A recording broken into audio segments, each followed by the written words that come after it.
Selamat petang, salam sejahtera. Terima kasih karena bersama dengan saya di Nazilin Unity Channel. Anda pasti kenal sosok tubuh yang dinamakan Shahidan Kassim. Beliau ini bukan juga orang yang baru.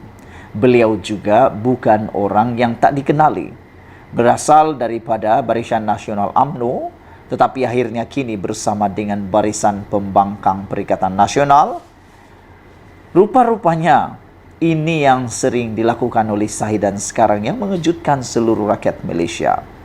Dengan tajuk daripada sabudin.com, aduhailah Shahidan, nampak sangat kerjanya sebagai ahli parlimen hanya mahu tukar kerajaan. Menjadi persoalan daripada netizen daripada semalam sehingga petang ini ialah mereka bertanya, apa sebenarnya yang Shahidan nak mahu berlaku pada Malaysia ini? Adakah nak maju atau untuk mau mendapatkan kerajaan mereka atau mau jadi kerajaan sahaja? Mereka kata, adakah Shahidan hanya mau kuasa? Ada juga yang bertanya, adakah Shahidan sudah lupa kesan daripada pertukaran kerajaan melalui langkah Sheraton yang mana menyebabkan negara terumbang-ambing, negara kerugian, bahkan tidak juga keterlaluan kalau kita katakan negara hancur pada waktu itu. Kita tidak tahu siapa yang memerintah dan para pelabur waktu itu juga lari entah ke mana. Adakah itu yang mau dimahukan? Tapi yang menjadi persoalan netizen juga ialah, tidakkah ada dalam sekelumit hati para pemimpin yang mahu menukar kerajaan ini untuk sabar menunggu sehingga pilihan raya akan datang? Bukankah itu lebih elok? Ada juga yang bertanya, apa yang sangat dikejar sangat oleh mereka untuk menukar kerajaan ini?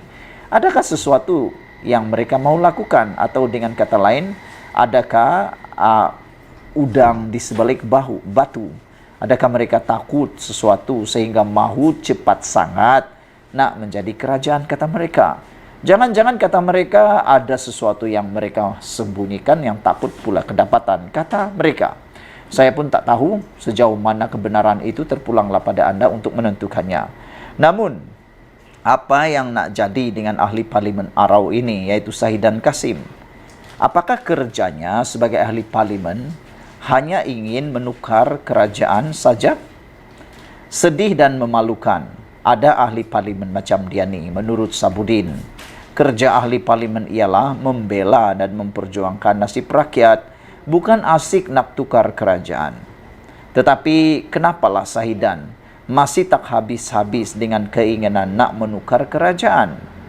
Di parlimen hari ini, beliau mencadangkan agar Akta Anti Lompat Parti diketepikan bagi memberi kebebasan kepada ahli-ahli parlimen untuk memilih kerajaan baru. Yang ini secara saya pribadi saya membantah. Kalau itulah yang dikehendaki oleh Shahidan Kassim, saya tak setuju langsung. Sebagai pemerhati dan penganalisis politik bebas, saya langsung tidak setuju dengan kalau mau dihapuskan Akta Anti Lompat Parti. Kerana itu adalah penyelamat Malaysia sekarang. Saya yakin tanpa Akta Anti Lompat Parti itu, sudah ada ahli parlimen yang dah mau lompat dan lompat. Sampai bila perkara itu berlaku? Kalau anda setuju dengan saya, tinggalkan dalam ruangan komen. Tapi kalau anda tak setuju, tinggal juga dalam ruangan komen. Saya sangat tidak setuju kalau Akta Anti Lompat Parti ini diketepikan. Inilah yang menyelamatkan Malaysia sebenarnya. Akta Anti Lompat Parti inilah penyelamat politik Malaysia sekarang. Dulu tanpa Akta Anti Lompat Parti, ahli-ahli parlimen ini sembarangan mengkhianati mandat rakyat. Betul tidak? Anda fikir betul-betul. Saudara-saudara sekalian, di parlimen hari ini, Shahidan Kassim mencadangkan agar Akta Anti Lompat Parti diketepikan bagi memberi kebebasan kepada ahli-ahli parlimen untuk memilih kerajaan baru. Adakah niat lagi dalam hati beliau ini mahu berlaku langkah Sheraton? Ada lagikah keinginan mereka ni untuk mau pancing para ahli parlimen? Tak tahulah aku apalah yang berlaku. Ini kerana beliau mendakwa kerajaan yang ada sekarang gagal menangani kenaikan harga barang. Lupakah Shahidan Kassim bahawa dulu Perikatan Nasional pun gagal juga untuk menangani kenaikan harga barang ini. Dan waktu itu Sahidan belum dalam Perikatan Nasional, dia masih bersama dengan Barisan Nasional. Tapi dia pun juga pada waktu itu tak menyokong Perikatan Nasional. Itulah, tak tahulah kita kan macam mana. Rakyat sudah tidak dapat lagi perlindungan kenaikan harga barang, kata beliau. Pegawai-pegawai kerajaan letih tentang apa yang berlaku. Saya cadangkan tindakan segera diambil, kata Sahidan. Kalau nak apungkan semua harga barang, saya sokong, kata beliau. Apungkan politik. Benarkan akta lompat parti diketepikan agar semua orang yang mahu menyertai kami boleh. Katanya dalam ucapan perbahasan rang undang-undang perbekalan 2024 di Dewan Rakyat hari ini. Aduhailah Sahidan, kalau nak tukar kerajaan, tunggulah PRU akan datang. Buat sementara atau sehingga PRU 16 akan datang, berilah peluang kerajaan sedia ada dan Perdana Menteri Anwar Ibrahim menjalankan tanggung jawabnya. Lagipun, macam mana Perikatan Nasional nak tukar kerajaan? Nak tukar kerajaan sedia ada. Sedangkan jumlah ahli parlimen dimilikinya hanya 74 orang saja. PN tak dapat jadi kerajaan bukan salah akta lompat parti, tapi sebab tak cukup jumlah itu. Bukan kerana akta anti lompat parti, bukan kerana orang lompat parti menyebabkan Perikatan Nasional tak jadi kerajaan. Ingat itu.